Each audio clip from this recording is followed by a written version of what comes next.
Well. Hello, everybody. This is a little bit of a different video since you probably watch me more for gameplay stuff, but RWBY is back and it's coming out on the 18th of February. New year means new volume, and to me means new trailer.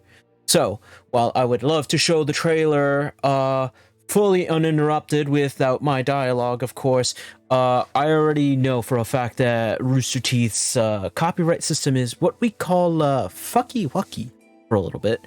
So while I have it playing in the background, there's not going to be any audio or anything like that. You'll just hear me, my lustrous music, and my lovely voice.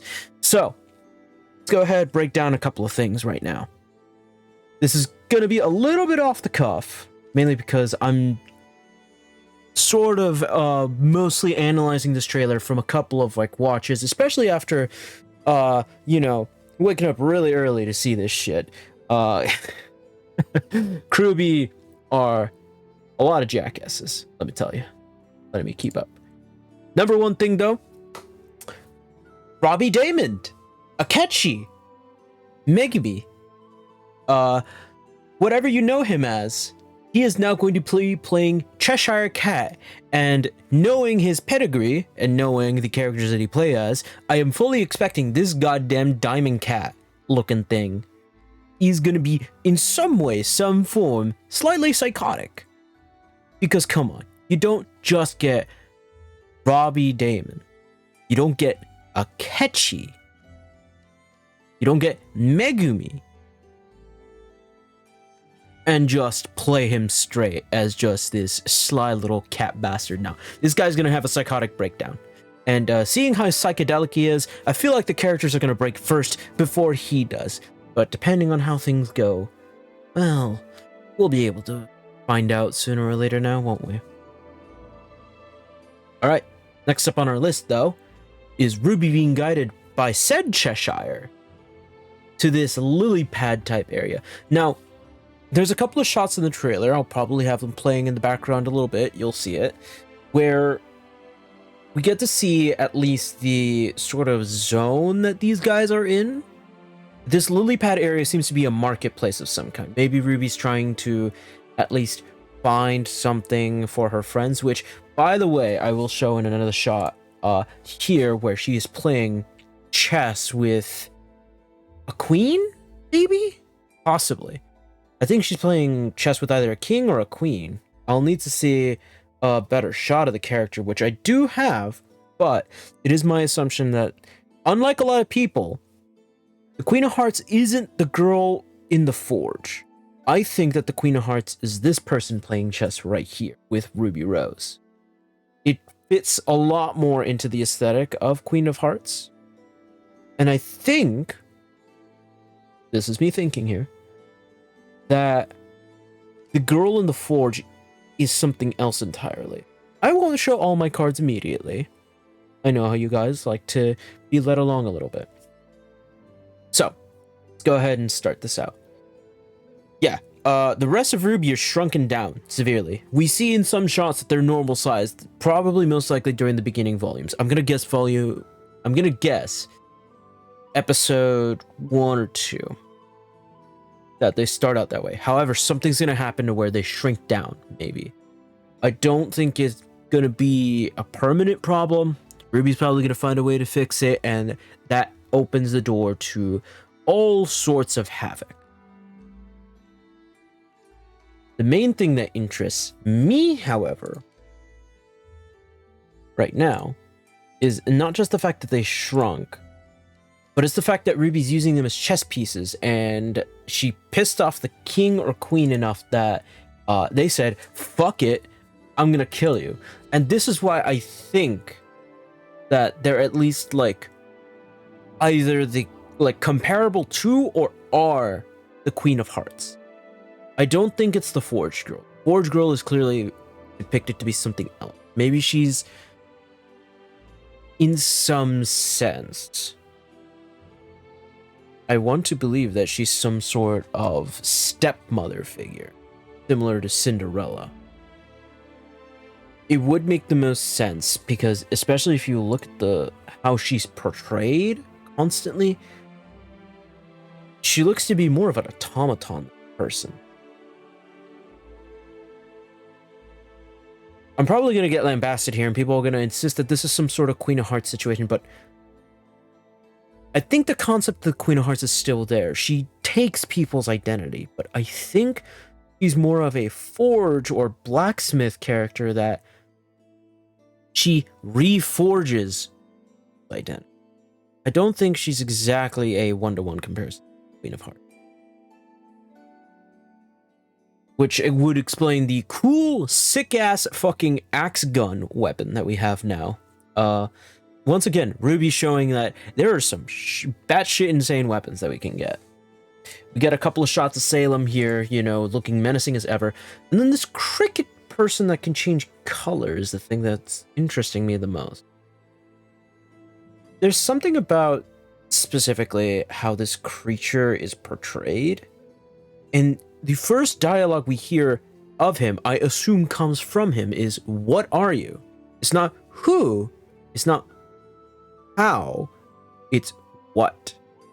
Which would lean into RWBY's theming to identity, this, which I assume is going to be playing massively, especially because RWBY is, having a fucking persona moment. It sounds extremely reductive portraying it that way, but hear me out here. I think genuinely that by the climax of this volume, RWBY is going to have a heart-to-heart with her counterpart or shadow. Maybe Neo is going to be playing a role in this, because yes, folks, in fact, Neo is right here, constantly changing into RWBY. Back and forth, of course, you know, she's her usual fucking insane self. But I think it's a low likelihood that it's Neo physically being there copying her. I think it's more likely RWBY finally being under so much pressure, being in this world that doesn't make any sense, and her trying to process that is probably going to cause her to finally short circuit. And most likely, this is the climax culminating, you know. It's just like, as the dialogue says. What are you gonna be? Honestly, I don't know how it's going to play out. With how RWBY has been taking on so much stress from Volume 8, which, by the way, hey, fun fact, you want to get traumatized again, guys? Here, let me show you this scene right here.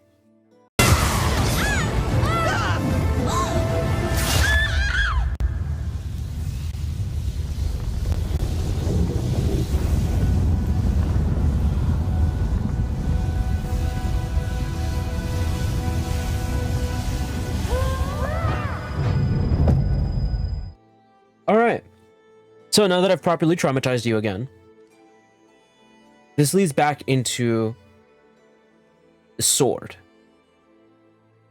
The sword that RWBY's holding in that trailer.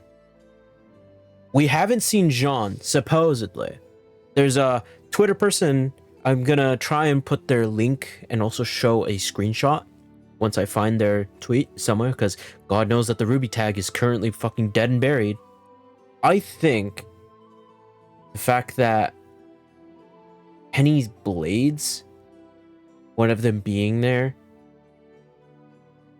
I think that the Forge Master might have extracted a memory of Penny. It's not just like, because remember, this is the ever after. Shit's fucking weird. Anything can happen. But my guess is that this isn't just RWBY imagining Penny in the sword. This is Penny inside of the blade. She's gonna tell RWBY, yeah, Jean killed me, you know, I asked him to. And that is going to probably lead to RWBY blowing up on Jean. And my guess is that Jean is the knight in the previous trailer, like a lot of people's guess. Which, I mean, it's hella obvious with the illusions.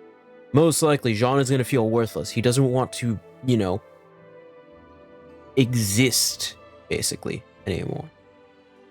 So, he goes to the Forge Master, and the Forge Master forges him a new purpose. Honestly, with how the volume's playing out, I'm not surprised that one of the ending shots is just showing RWBY fainting completely. I feel like, if anything, let's imagine ourselves within her shoes. How much stress do you think some person can take? How much genuine stress think you can be able to handle? Being one of maybe the only people in the world with eyes able to defeat a goddess that has not known death at all. Completely. She cannot be killed. She reforms out of literal ashes.